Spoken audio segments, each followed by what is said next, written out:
Bienvenue, aujourd'hui je vais te parler des relations. Alors les relations sont très importantes pour moi, puisque déjà premièrement dans mon expérience, moi Léo, j'ai remarqué qu'elles ont toujours jonché mon chemin pour m'apporter ce que je n'arrivais pas à m'exprimer à moi-même. Dit d'une autre manière, j'ai toujours eu besoin des autres, en manière spécifique, de rentrer en relation avec les autres, ma mère, mon père, ma copine, mes amis, les personnes que je rencontrais à l'école, voilà, ou même que je rencontre aujourd'hui dans le domaine professionnel, dans les massages que je propose, dans les soins que je propose. Chaque personne, je vais la rencontrer avec inconsciemment le besoin qu'elle m'exprime quelque chose que je n'arrivais pas à m'exprimer moi-même, dans l'idée où ce que la personne va m'exprimer, l'information que je vais recevoir, va me permettre de me connaître, et va me permettre, avec cette information-là, comme je me connais mieux, de sentir là où je dois aller, là où est ma place, pour pouvoir m'exprimer sur ce qui est le plus juste, et pouvoir créer la réalité qui est le plus en accord et qui rentre le plus en résonance avec ce que je suis à l'intérieur. Dit de manière très courte et très simple, c'est un moyen de me rendre libre. C'est un moyen de gagner de la liberté. Les relations extérieures me donnent la possibilité d'être libre.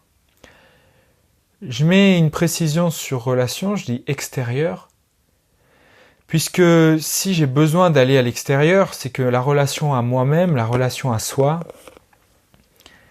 ne me suffit pas. À un moment donné, je peux méditer pendant des heures.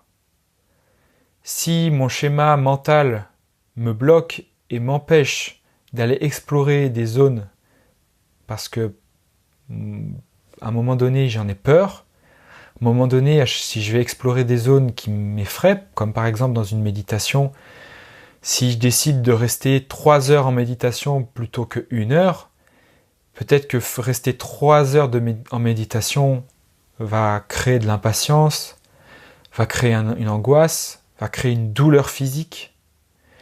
Et peut-être que ça, je ne veux pas le vivre. Peut-être que ça, tout seul, avec moi-même, je n'ai pas assez de courage et de volonté pour le vivre. Donc, je vais devoir aller chercher à l'extérieur. Je vais devoir aller chercher à l'extérieur quoi ? Je vais devoir aller chercher à l'extérieur cette même essence que j'ai en moi et qui se trouve en chacun d'entre nous, en chacun des autres individus que j'ai le potentiel, la possibilité d'aller rencontrer.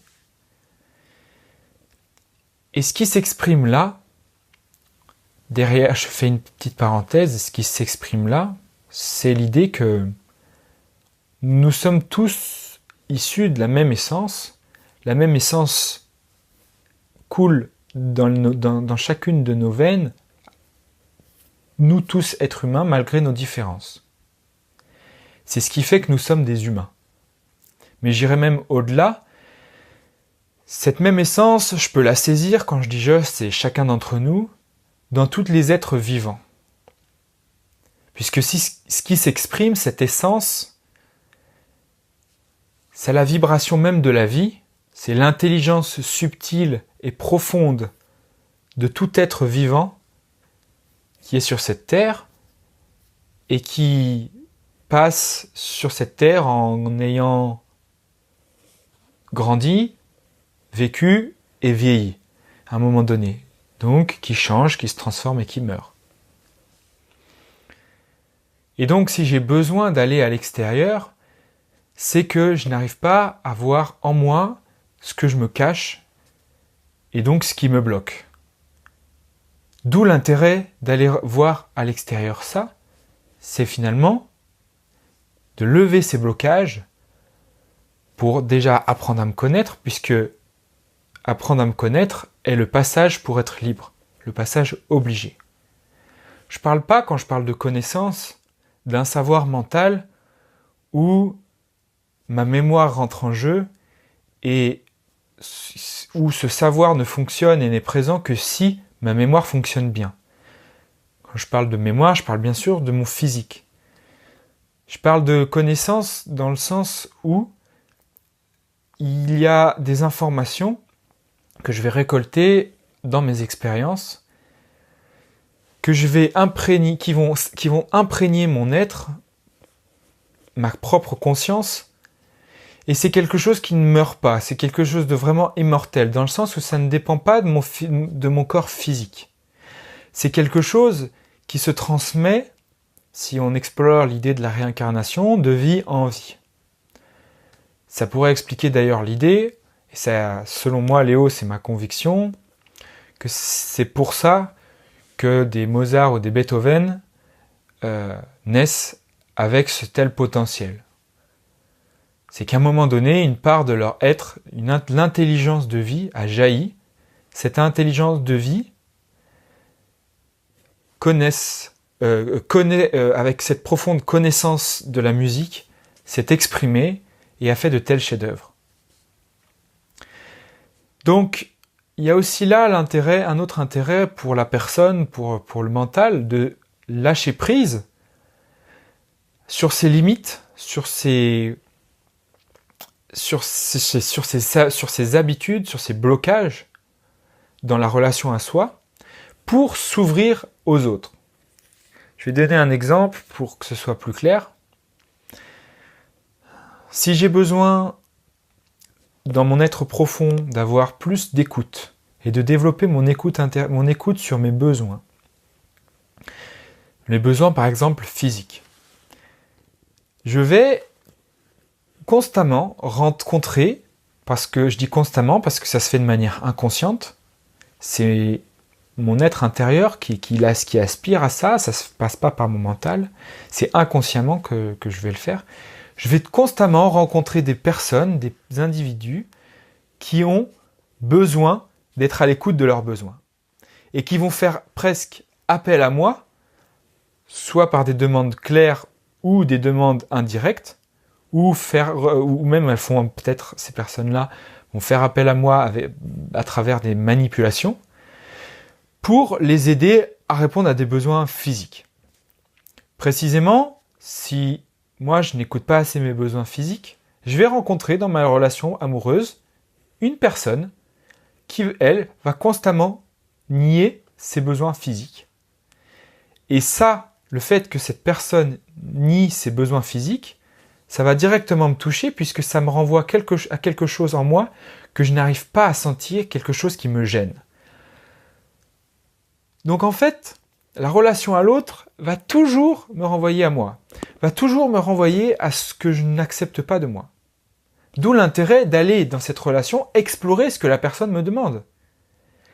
Si je suis en mesure de répondre à ce que la personne me demande, je vais être en mesure de le faire pour moi, puisque je vais, à travers la relation à l'autre, développer des capacités, une force de persévérance, de courage, de la puissance, de la patience, pour aider l'autre, toujours dans des domaines qui, moi, vont me demander énormément de concentration, de persévérance, de patience, de courage, et surtout, vont me demander de l'humilité, parce que je vais devoir mettre de côté ma fierté, mettre de côté mes convictions, parce qu'à un moment donné, je vais me sentir complètement vulnérable, et il va falloir que je m'ouvre totalement dans des actions qui me paraissent complètement illogiques et dénuées de sens. Évidemment, puisque le but, au fond, pour mon être intérieur, n'est pas d'aider la personne sur un besoin spécifique qui est peut-être de l'aider à mieux dormir ou l'aider à soigner par exemple une sciatique ou l'aider à soigner des courbatures suite à un sport qu'elle aurait pratiqué de manière trop intense. Mais l'idée, c'est de développer une conscience et une sensibilité à cette écoute intérieure.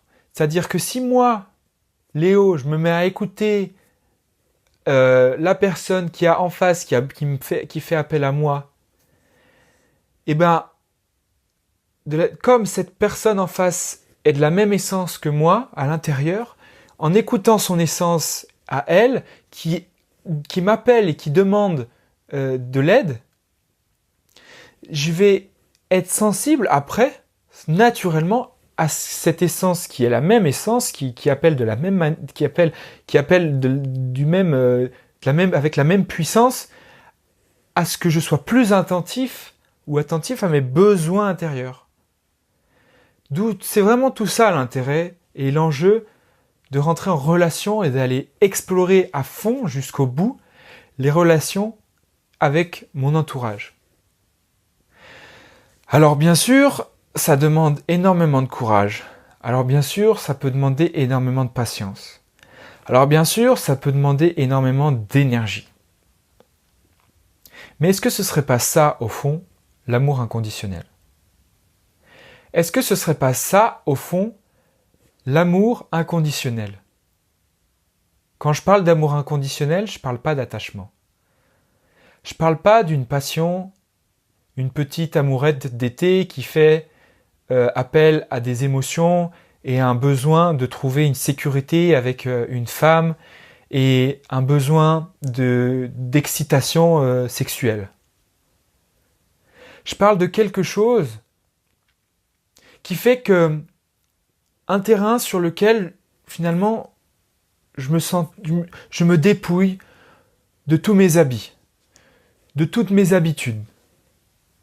Intéressant, une petite parenthèse, mes habits, mes habitudes, voilà, pour le cerveau, quand je dis habits et habitudes, j'entends la même chose. Donc quelque part, ce serait ça de se dépouiller, ce serait enlever ses habits, se mettre tout nu.